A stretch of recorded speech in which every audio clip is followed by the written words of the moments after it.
بسم الله الرحمن الرحيم. الجاهل يرضى عن نفسه، السعيد من وعظ بغيره،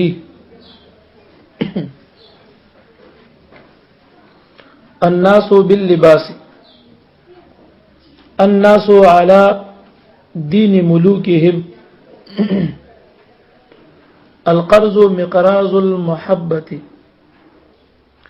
الأماني تعمي عيون البصائر.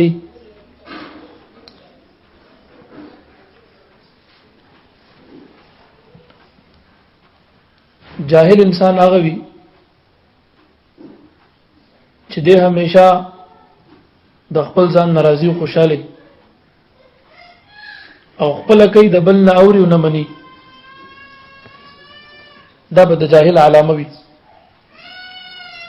که د خیر خبره د فائدې خبره ورته بل انسان کې نو غم نه اوري او نه مني او د بل په خبره باندې بیا زر خفه کیږي، نو دا د جاهل انسان علامه ده. الجاهل جاهل يرضى راضي وي یا راضي کیږي عن نفسه د خپل ځان نه، نو په خپل خبره باندې راضي وي، خپل خبره ورته صحیح مخکاري، د بل خبره نه انکار کوي، نه مني، د بل نصيحت نه اخلي او د بل خبره ورته غلط ښکاري او د بل نه په معمولی خبره خفه کیږي. نو د جاهل علامه دا شوه چې خپل کوي د بل نه مني او د ځان نه خوشاله او د بل نه خفه. دغه انسان کې جهل دی، دا جاهل دی. السعید من وعظ بغیره، د نیکبخت انسان د خوش قسمت انسان علامه بداوي چې دی به پند او نصيحت د بل نه قبلي، د بل نه به نصيحت اخلي، پند به اخلي، عبرت به اخلي، د بل خبره به اوري، یواز خپل بنه کې خپل منمانی. بل دا دی یو ډیر او خيار سړیو د هغه نه چا پوښتنه وکوي تا دومره ډیر عقل د چانس د کړي، نو هغه ورته خندل وي ما عقل د کمقل نس د کړي دی. نو سړی ورته خندل وي کمقل کې خپل عقل نه ویني تا ته نس زدک. نو هغه خيار سړی ورته وای وای ما ټول عقل د کمقل نس د کړي دی او داسې مز د کړي دی چې کمقل به د کمقلتیا کم کارو کو نو ما باغی تو قتل، نو به د خلکو په نظر کې سپک راتلو، خلکو ورپسې خبرې کولې، چا ور پورې خندل، نو ما به دغه کار نه ځان وساتلو. نو داسې ما هر کمقل ته قتل او دغه نه ما عبرت حاصلولو، پند به حاصلولو، نو ما په مزه مزه دغه نه عقل زده کو، نو زه دومره خيار زکه یم چې ما د کمقل نه عقل زده کړی. نو عقل به تاسو د کمقل نه زده کوي او خيار چاته عقل نه خي. نیکبخت انسان هغه څوک دی چې دې پند او نصيحت قبول کی د بل نه عبرت واخلي. اوس د پخوانو قومونو واقعات رب ذوالجلال مونږ ته په قران کې بیان کړی دي. څه لپاره بیان کړی؟ قوی عمر پس چې دې کې تاسو د لپاره عبرت ته، نصيحت ته، یو سبق دی پکې لګیدل دی کنه. په دې کې تاسو د لپاره یو پند او نصيحت او عبرت دی. په دغه واقعاتو کې چې کوم قران کې بیان دي نو ګوره د عبرت د لپاره الله مونږ ته بیانوي. نو خيار او نیکبخت انسان به هغه څوک وي چې د بل نه پند او نصيحت قبول کړي. السعید سعید معنا نیکبخت من هغه څوک دی وعظ چې وعظ او نصيحت قبول کی واخلي، وعظ واخلي یعنی نصيحت والی، پند والی، عبرت والی، بغیره د بل نام، د بل انسان نه عبرت واخلي، نو دا انسان به خيار دی، نیکبخت دی، سعید دی. الناس باللباس، خلق د معاشري چې دي دا پیروزي په جامو باندې، په ظاهر صورت باندې. اکثر خلق ظاهر ته ګوري، بس خلق لباس ته ګوري، جامې ته ګوري. نو کله چې جامې او لباس داسې بیکاری کمزوري وي نو د خلکو په نظر کې موږ داسې کمزوري ښکار کیږي. او چې کوم انسان داسې خلی لباس چول ډېر قیمتي کپڑے وي، قیمتي لباس یې چولې وي، بوټان دی او که جامې دی او که صادر دی او که سویټر دی، دغه رنګ غړای شو یا کالی شو نو چې خلک ورته وګوري نو ډېر مالدار د خلکو په نظر کې ښکاره کېږي نو بیا هر انسان په ځان هم نږدې کوي او عزت هم بیا ډېر کوي. د خدای یو ولی او بزرګو چا ولا روټه کړي او وادو نو هغه بزرګ ته ویل چې قربان تاسو برازي ولې د برازي چې کله غوړه راغله هغه بزرګ خپل ساده جامو کې داسې ور روان شو دا واده د کور په طرف باندې چې کله د ولمیزي ته ورغی نو په دروازه کې خلک ولاړ دي داسې چې کم کمزور انسان براغي کمزور لباس او جامه بوا ندی بل پر خود درنه چې خل لباس والا انسان براغي پاک جامې وي خسته جامې به چولې وي نو به پر خود داسې غریب خلک او مسکینان او داسې کمزوري به نه پر خود له واده ته نو دا بزرګ چې دروازې د ورغه نه دی هم رسخت کو نه پر خود درنه دا ورته څه پلان کې ما پلان کې را وخت مو وینا اجازه نشته خپل کار کوا دا بزرګ کور تراغه خسته جامې واچولې د پاسه په چوغه واچولا او اثر وخت په پاس باندې کېناست او یو مرید ور سره روان شو او د دې واده د کور په طرف باندې بیا ورغی نو چې ورغی د واده خلکو چې کوتل چې دا خو پلان کې سیب راغلی دی د ډېر قیمتي لباس چولیو نو بس ټول رامنډه کا زلمې مرا پاسه د زلمې پلار مخ ته راغی ټول راغی د دې صاحب اسونی او ډېر احترام سره درنه بوتلو اسنه په مزه کوس کو صاحب ډېر یو بهترین ځای ورته برابر کړی ولته کینول او دا رنگ تو عامونه ورته مخ ته کی خو د ټول ورته لاس په نام ولاړ دی قربان کسه کمی ویني ویلې شي نو دا صاحب نه خوري خوراک نه کې هر څه مخ ته پراتی دی ورته قربان خوراک نه ته د لاستونه د لاس انداسه لګوي ستو لګیوګت او هغه ورجو کې کی خو خضو بیا ترکارې کې والا سپین جامې ټول پوری جبانه ګنده کې ترکارې کې ګنده کې دا خلک دی بزرګ ته وي خورا دا بزرګ دی لاستونه ته وي خوراک نه لکه خپل جامو ته وي خوراک نه خلک حیران شي یو مشر پکې راغی دی بزرګ ته وي قربان څه چللې تاسو ته موږ چې خورا تاسو خفه معلومیږي او تاسو لاستونه ته وي چې خورانه دا اوس په لاستونه نه خوري دا خلک په لاسونو باندې خوري ابو بزرګ ورته خاندل ما ته پته چې خلک په لاس باندې روټي خوري په لاستونه څنګه نه خوري خودم راځي چې وختي دې دروازې ته راغلم نو مالګي خیرنه جامې وي نو زه دې دروازه کې چانه پرې خودم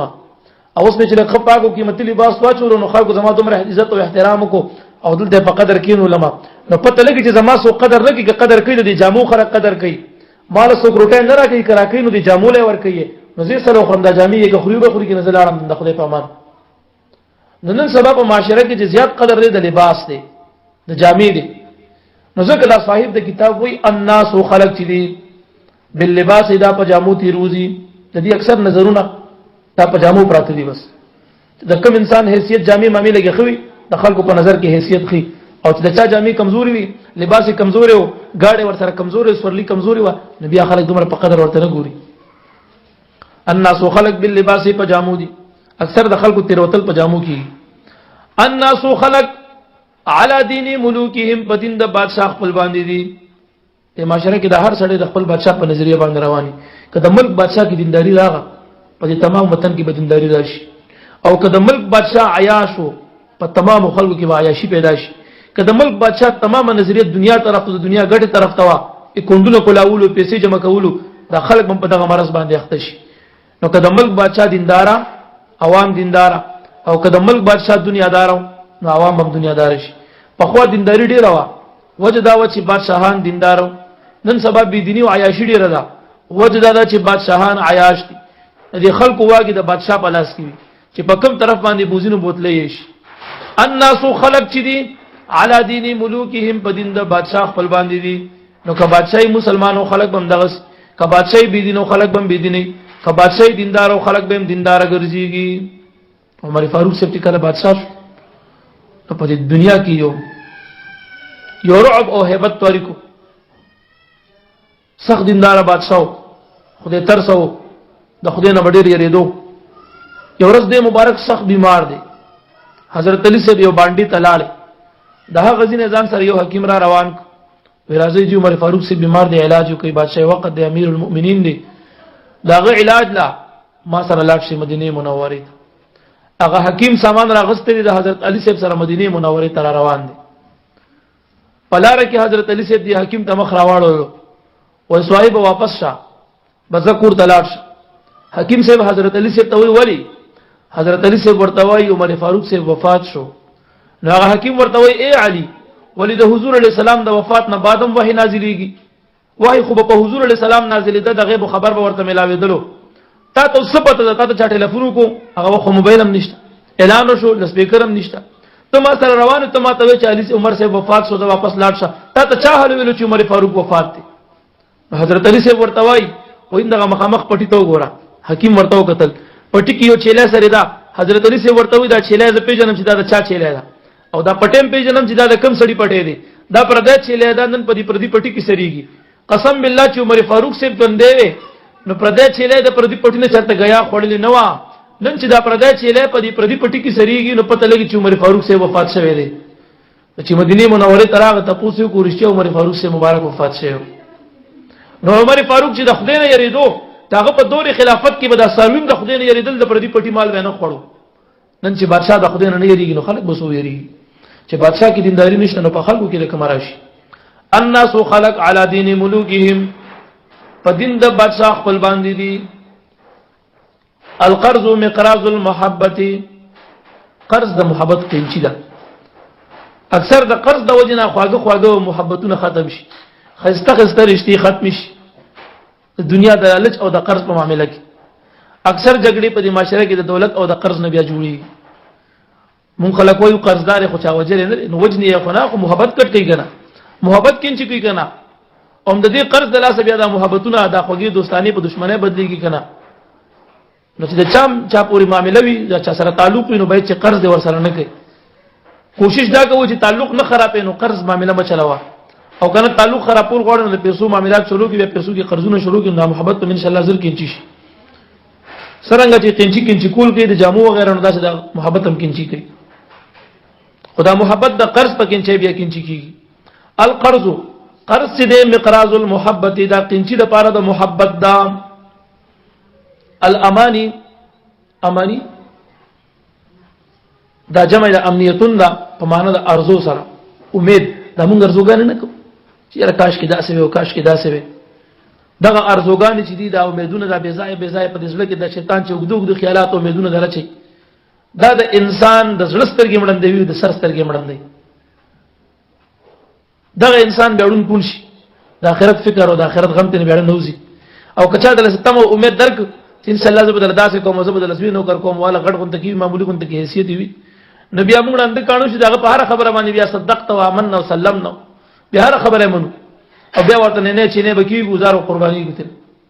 معمولی ته مدل در کې لګ ارزو امید ته پړ کې واچي نبی انسان دا غډیر درومدار بیا کوي ولی ذکر د سړستر کې بیا ډندیش الامانی ارزوګان چې دي لاندې لیکي جمع امنیه بمانه ارزو بمانه د ارزو سره ارزوګان چې دي تو میړون دوی عيون البصائر اغه نظرونه دسترګو نظر ډندوي بس دې ذکر له اوس ورته ګوري الجاهل جاهل يرضى راضي عن نفسه ذاننا السعيد نکبخت انسان خوش قسمت انسان من هغه څوک دی وعظه چې پند او عبرت والی بغیره د غیرنا الناس تمام خلق اکثر خلق چې دی باللباس دې نظر تر لباس دی الناس خلق باللباس پجامو دي یعنی تیروتل د خلقو پجامو دي الناس خلق چې دی علی دین ملوکهم په دین د بادشاہ خپل باندې دي القرض قرض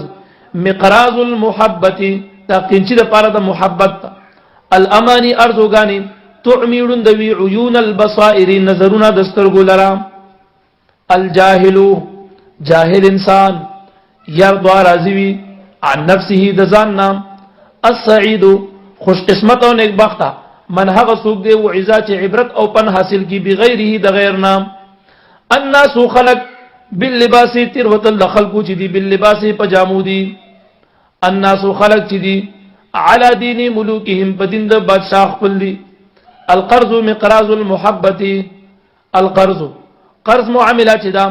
مقراض المحبت نو دا قنچی د پاره د محبت او رشتہ داري ده الامان ارزوګان چې دی تعمیرون دوی عيون البصائر